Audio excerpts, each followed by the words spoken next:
Welcome to World War II Explained. Today, we uncover the terrifying German weapon soldiers feared most, the Nebelwerfer or Screaming Mimi. Its scream could freeze men in their tracks. Let's start in. The air was quiet, too quiet. Snow covered the ground and the cold fog made the forest look endless. Soldiers moved slowly, boots crunching in the frost. They were tired, hungry, and cold, but they had seen the worst the war could throw at them, or so they thought. Then came the sound. At first it was faint, almost like the wind. But soon it grew sharper, louder, twisting through the air like something alive. A scream of metal, a high-pitched whistle that made every soldier freeze in fear. It was a sound no one expected. Men dropped to the ground. Others looked around, searching, but they could see nothing through the fog. Hearts raced, muscles tightened. The world seemed to hold its breath.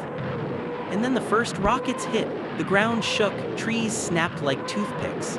Snow and dirt exploded into the air. The soldiers were thrown to the ground, stunned, their ears ringing from the roar. This was not ordinary artillery. It was something else, something designed to terrify. This weapon had a name or many names: Screaming Mimi, Howling Cow, Moaning Minnie. Soldiers didn't care what it was called. They only knew the sound meant one thing: death was coming. The weapon could fire many rockets at once, 6, 12, even 36 in a single salvo. They spun through the air, making the scream louder, sharper, impossible to ignore. Accuracy did not matter. Its purpose was to break the soldiers' courage, to make them hesitate, to plant fear before the rockets even landed.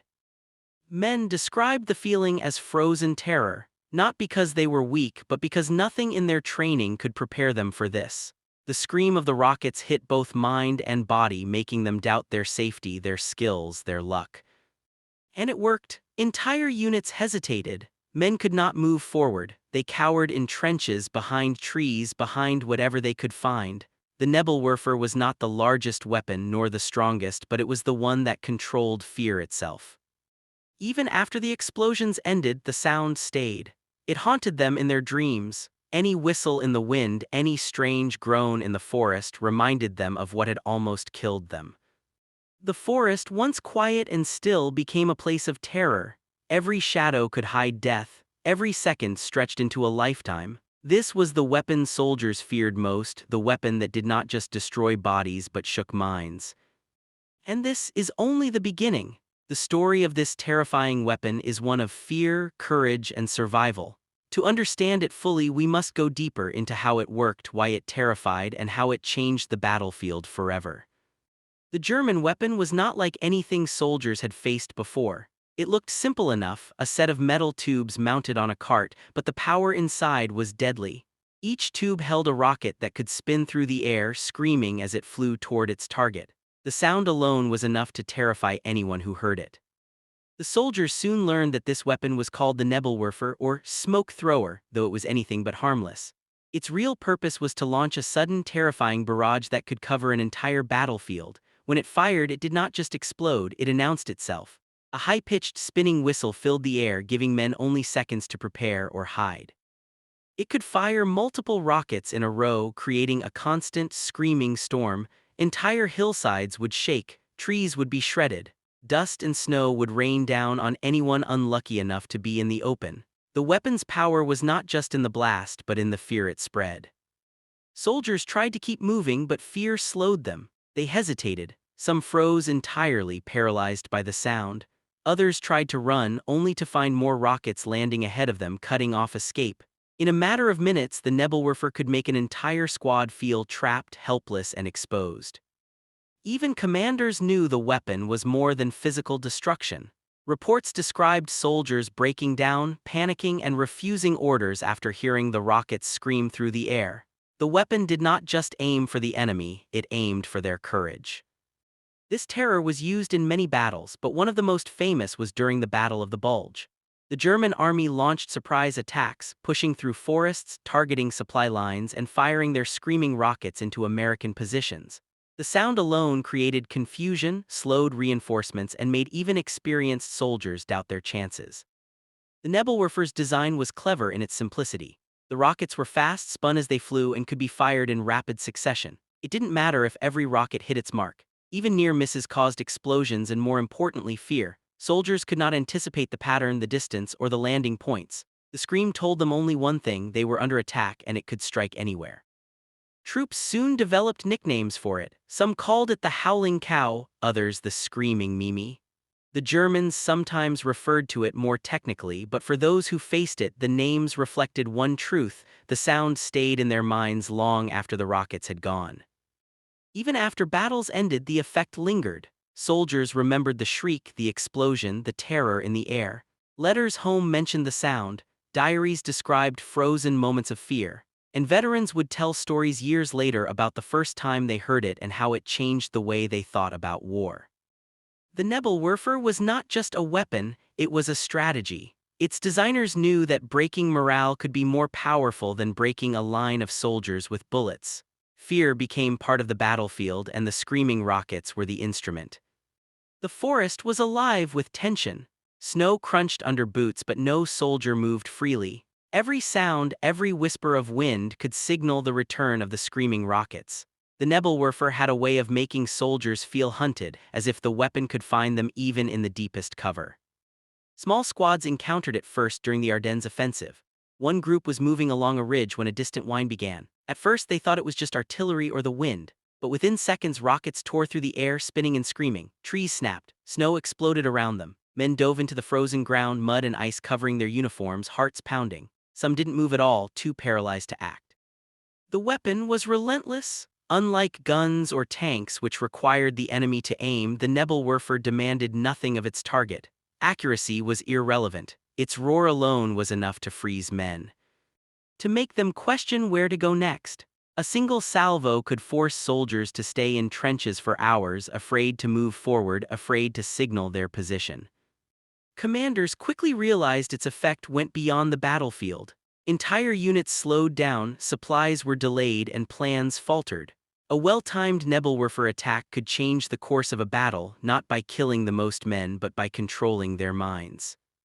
The psychological toll was immense. Soldiers reported that even days after an attack, the memory of the whistling rockets lingered. Some could not sleep, waking at every distant noise, imagining the scream returning. Others trembled at the sight of dark clouds or fog, reliving the fear. The weapon created an invisible wound, one that lasted long after the battle was over. The Nebelwerfer's fear was not accidental. German engineers designed it with speed and simplicity in mind, but also with the idea of terror. By firing multiple rockets at once, spinning through the air, it created a sound that human ears were not meant to ignore. Soldiers instinctively flinched, ducked, and froze. Its power lay not in the metal and explosives, but in the fear it inspired. Even the Allied soldiers began to respect it. Intelligence reports described attempts to predict its firing patterns, but none could prepare fully.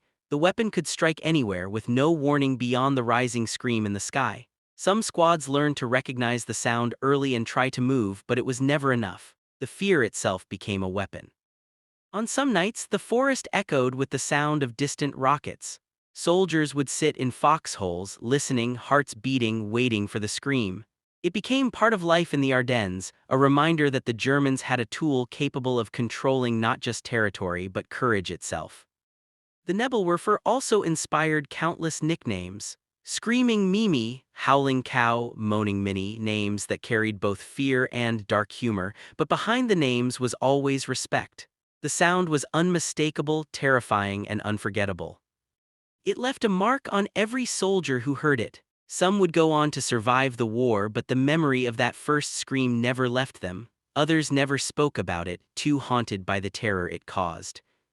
This weapon proved that in war, fear could be as lethal as bullets. The Nebelwerfer was a simple machine, but it demonstrated one of the most powerful truths of combat: controlling the mind can be more effective than destroying the body. The Nebelwerfer was not just a weapon of fear, it was a weapon of strategy. In the Battle of the Bulge, German commanders used it to strike quickly and unpredictably.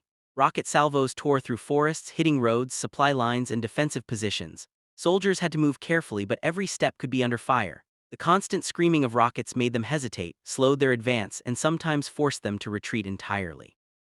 Its use was precise in its timing. Launching dozens of rockets in moments, the Nebelwerfer could soften defenses before infantry moved in. But the real power lay in its psychological effect. Men who might have fought bravely under gunfire found themselves frozen by fear. The weapon created chaos without needing perfect accuracy. A single salvo could force a retreat even if few men were killed.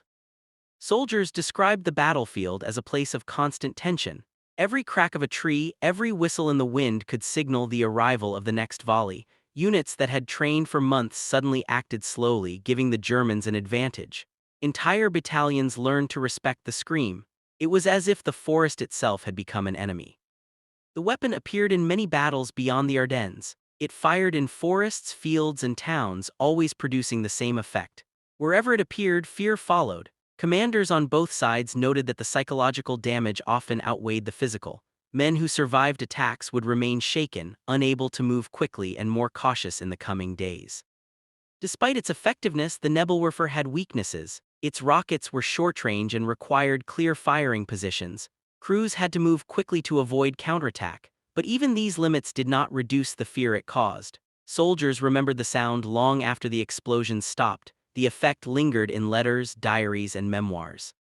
The weapon's legacy is clear. It showed that fear can be engineered, that sound can be weaponized, and that a simple machine can shape the outcome of battles. It reminded soldiers and commanders alike that war is not just fought with guns and tanks, but with courage and fear. In the forests of Europe, in the towns and fields where battles raged, the Nebelwerfer left a mark that was more than destruction. It left memories of terror, lessons in psychology, and stories that would be told for decades. Even today, when historians look back, the Nebelwerfer stands out not for its size, its power, or its fame, but for the fear it spread. Soldiers who faced it knew one thing clearly: no other weapon in the German arsenal inspired the same dread, the same respect, or the same terror. The forest grew silent once more, but the memory of the scream remained. Soldiers who survived carried it with them. Some would wake in the night hearing it in their dreams, wondering if it had returned. Others wrote letters home, describing a sound that no pen could truly capture, a scream that twisted through the sky, made the earth tremble, and froze men where they stood. Even the strongest soldiers admitted its effect. It was not the bullets that struck hardest, nor the tanks, nor the fire. It was the sound. The Nebelwerfer taught men a lesson they would never forget: fear can be a weapon as deadly as any gun. The weapon was simple, yet effective. It required few hands, little preparation, and yet it changed the course of battles. Entire units hesitated, supply lines slowed, and plans faltered. The Germans understood that controlling the mind could be as powerful as controlling the battlefield itself. Soldiers who faced it remembered the chaos, the spinning rockets, the explosions, the smoke, the shrieking sound. They remembered the frozen moments when time seemed to stretch, when a single volley could decide who lived and who died. They remembered the fear that clawed at their courage and forced them to act cautiously, carefully, and sometimes too late. The Nebelwerfer was more than metal and gunpowder. It was a story of ingenuity, terror, and psychological warfare.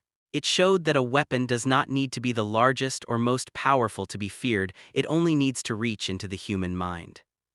Even today, historians and veterans alike speak of it with awe and respect. It was a weapon that changed how battles were fought, how soldiers thought, and how fear could be measured as part of war. The forests where it roared still stand, silent witnesses to the events of the past. The stories of men frozen by fear, of units slowed by the scream, of lives changed forever, remain a testament to the power of sound, courage, and survival. And so, the truth behind World War II's scariest weapon is clear. It was not the bullets, the tanks, or the bombs that soldiers feared most. It was the scream, the warning, the invisible force that attacked the mind before it even touched the body. The Nebelwerfer, the German weapon soldiers feared more than any other. It left destruction in its path, yes, but more importantly, it left a lesson. War is fought not only with weapons in the hands of men, but with fear, courage, and the will to survive. And for those who heard it scream, the lesson was unforgettable.